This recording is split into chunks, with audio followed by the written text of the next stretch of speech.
Hello dear friends, Kuwait में अगर आपका 20 नंबर वीज़ा है तो 18 नंबर शून में कैसे ट्रांसफ़र होगा, आज इसी टॉपिक से रिलेटेड हम बात करेंगे और आपको समझाएंगे और आपका बड़ी आसानी से ट्रांसफ़र हो सकेगा। मैं हूं शबी हसन और आप देख रहे हैं माफा हर्बल की लेटेस्ट अपडेट। न्यू है तो सब्सक्राइब नाउ। चलिए वीडियो शुरू करते हैं। तो सबसे पहले मैं आप सभी लोग को बता दूं कि खादिम वीज़ा जो होता है वो 20 नंबर वीज़ा होता है। ठीक है, अब 20 नंबर जिसका भी वीज़ा है वो क्या 18 नंबर शून्य में ट्रांसफ़र ले सकता है कि नहीं ले सकता है, क्योंकि 18 नंबर शून्य का सिस्टम पूरा अलग होता है। वो एक मकाम से रिलेटेड वीज़े होते हैं या आप बकाले से रिलेटेड वीज़े होते हैं या जो ऐसी जगह पे काम किए जाते हैं जहां पर घर से हट कर के काम हो, उसे शून्य वीज़े की कैटेगरी में डाला जाता है। ठीक है, तो 20 नंबर वाले वीज़ा अगर आपके पास है तो ऑलरेडी आप खुद समझदार हो, आपको ट्रांसफ़र लेना है 18 नंबर में। तो चलिए कैसे होता है, कैसे लिया जाता है, इसके बारे में हम बहुत जल्दी आपको समझाने की कोशिश करेंगे। आई होप कि आपके ज़रूर समझ में आएगा। जैसे कि बहुत सारे लोग घर में काम कर रहे हैं, 20 नंबर वीज़ा है उनका, और 20 नंबर होने के साथ साथ वो ऐसी जगह पे काम कर रहे हैं, ऐसी जगह से सैलरी उठा रहे हैं जो शून्य कैटेगरी में आता है। और वो कंपनियां या वो मताम या वो एसी की कंपनी या जो भी लिफ्ट वगैरह की कंपनी है, लेकिन 20 नंबर वीज़ा होने के साथ साथ वो शून्य की कैटेगरी में काम कर रहे हैं। तो ऐसी कंडीशन में ऑलरेडी आप काम कर रहे हो उस जगह पे तो आप ट्रांसफ़र ले सकते हो। अब दरअसल 20 नंबर अकामा आपका तो वैलिड है, तो आप जो है जिस कुवैती से आपने ये अकामा लगवा रखा है उससे आप ट्रांसफ़र करेंगे उस कंपनी में जिस कंपनी में आप काम कर रहे हो, तो आपका फिर 18 नंबर जो है शून्य वीज़े में कन्वर्ट हो जाएगा ऑटोमेटिक और आप ऑथोराइज्ड हो जाओगे उस कंपनी में जिस पे आप काम करते थे। एक तरीके से आप 18 नंबर कैटेगरी में आ जाओगे। ये तो हुई बात उनकी जो ऑलरेडी काम कर रहे हैं 20 नंबर होने के साथ साथ 18 नंबर के साथ, यानी कंपनी के साथ काम कर रहे हैं, तो वो तो उनका बड़ी आसानी से ट्रांसफ़र होने के चांसेस हैं और हो रहे हैं, लोग अप्लाई भी कर दिए हैं। अब हम बात कर लेते हैं, बहुत सारे ऐसे लोग हैं जो घर में काम कर रहे हैं और 20 नंबर वीज़े की कैटेगरी में आते हैं और उनको 18 नंबर कराना है, तो उनका 18 नंबर कैसे होगा। चलिए हम इस टॉपिक से रिलेटेड बात करते हैं, क्योंकि बहुत सारे 20 नंबर वाले जो है ऑलरेडी काम कर रहे हैं। अब वो कैसे 18 नंबर कराएं, क्योंकि उनका कफील उनको तो छोड़ेगा नहीं। तो ऐसी कंडीशन में जो ऑलरेडी काम कर रहे हैं 20 नंबर वीज़े के अंतर्गत, तो उनका कफील अगर नहीं छोड़ता है, नहीं ट्रांसफ़र देता है, तो 18 नंबर में वो ट्रांसफ़र नहीं करा सकते। लेकिन सपोज़ करिए कि आपका कफील आपको तनाजुल दे रहा है, आपको हटा रहा है और आपसे कह रहा है कि आप अपना हिसाब से दूसरा कोई काम ढूंढ लो। तो ऐसी कंडीशन में आप जब भी ट्रांसफ़र लेने जाओगे तो होता क्या है ना कि 20 नंबर में ही ट्रांसफ़र होता है, 20 नंबर से 18 नंबर में ट्रांसफ़र नहीं हो पाता। लेकिन अभी इधर छूट चल रही है, तो ऐसी कंडीशन में हम ऐसा कफ़ील तलाश करेंगे, ऐसा कफ़ील और ऐसी कंपनी तलाश करेंगे, ऐसी जगह पे इंटरव्यू देंगे जहाँ पर हमारा सिलेक्शन हो जाए, या कोई ऐसी जॉब्स है जहाँ पर हमारा काम ओके हो रहा है। तो ऐसी कंडीशन में हमारा अगर 20 नंबर हम घर में काम कर रहे हैं तो ऐसी कंडीशन में हमारा कफील ऑलरेडी हमको ट्रांसफ़र दे ही रहा है, तो ऐसी कंडीशन में हम 20 को 20 नंबर में ट्रांसफ़र ना करा करके 20 को 18 नंबर में ट्रांसफ़र कराएंगे।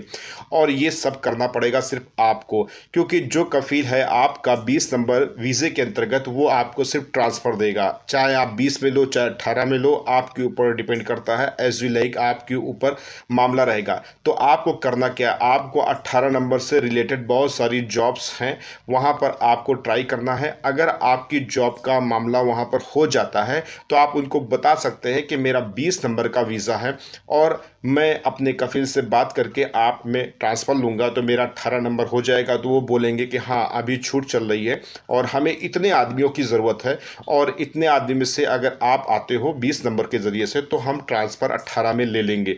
तो वो ऑटोमेटिक एक तरीके से वो कंपनी, वो जहाँ पर भी आप काम करना चाह रहे हैं, जहाँ पर भी आपका सिलेक्शन हुआ, तो ऐसी कंडीशन में वो ऑथराइज हैं 20 को 18 नंबर करने में। इसमें आपका कोई रोल नहीं रहेगा, सिर्फ रोल आपका ये है कि अगर आपका कफील ट्रांसफ़र देता है तो आप 18 में, आपकी चॉइस है, आप जा सकते हो।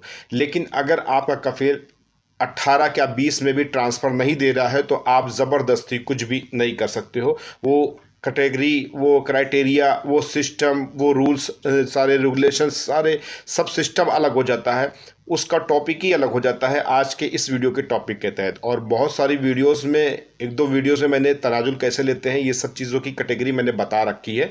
शून का भी और 20 नंबर वीज़े का भी। तो अगर आप सब्सक्राइबर्स हैं मेरे तो आपको इन्फॉर्मेशन इस चीज़ की होगी, अगर नहीं है तो सब्सक्राइब कर लीजिए।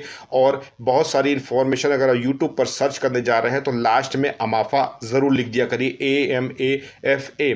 इससे क्या होगा, मेरी वीडियोस आपको मिल जाएगी और आप सही इन्फॉर्मेशन एक झटके में आपको मिल सकती है। तो अगर आपका 20 नंबर वीज़ा है तो आपके पास गोल्डन चांस है। अगर आपका कफील इस दौरान ट्रांसफ़र दे रहा है तो आप ऐसी जगह पर ट्रांसफ़र करा ले जहां पर 18 नंबर का मामला हो। लेकिन दोस्तों मैं आप सभी लोग को एक चीज़ और बताता चलूँ इसमें कि अगर 20 नंबर वीज़े में अगर आप घर पे काम कर रहे हो, 180 से 200 दिनार के आसपास अगर आपकी सैलरी है, तो अगर आप शून में जाओगे तो यही इतना आप बचाओगे, आप ज़्यादा कमा नहीं सकते। वो क्राइटेरिया थोड़ी सी जॉब का अलग हो जाता है। अगर उस क्राइटेरिया में जाते हो तो आप ज़्यादा से ज़्यादा पैसा कमा सकते हो। लेकिन अगर आप ये सोच रहे हो कि हम ट्रांसफ़र करेंगे और मेरी सैलरी उस कंपनी में 200 है या 250 है, तो आपका खाना और रहना काट पीट करके आपका 200 का एवरेज आएगा। अगर आप खादिम वीज़े में 20 नंबर में कहीं पर भी 180-200 कमा रहे हैं तो मेरे हिसाब से नहीं लगता है कि आपका शून्य में जाना प्रॉफिट सिस्टम रहेगा, क्योंकि जो भी कंपनी आपको ट्रांसफ़र देगी वो आपको 2-3 साल से पहले छोड़ेगी नहीं। और फिर अगर आप 18 नंबर के अंदर आकर के सेटिस्फेक्शन उस कंपनी में महसूस नहीं कर सकते हैं तो आपको शून ऑफिस वगैरह जा करके केस वगैरह से झमेले में फंस करके आपको वहाँ पर निकलना पड़ेगा। तो एक तरीके से देखा जाए तो ये आपके लिए गोल्डन चांस भी है। अगर आपकी सैलरी कम है, 120 है, 150 के अंदर है, तो आप शून्य में चले जाओ, क्योंकि शून्य में आपको 200 सवा 200 तो बचना ही बचना है। किसी भी कंपनी में कहीं पर भी चले जाओ, डिलीवरी में चले जाओ, कहीं पर भी चले जाओ। लेकिन अगर ये सोच रहे हो कि मेरा 200 दिनार इधर ही बच रहा है तो आप शून्य में ना जाओ तो ज़्यादा बेहतर होगा, क्योंकि आपका मेन मोटिव है पैसा कमाना।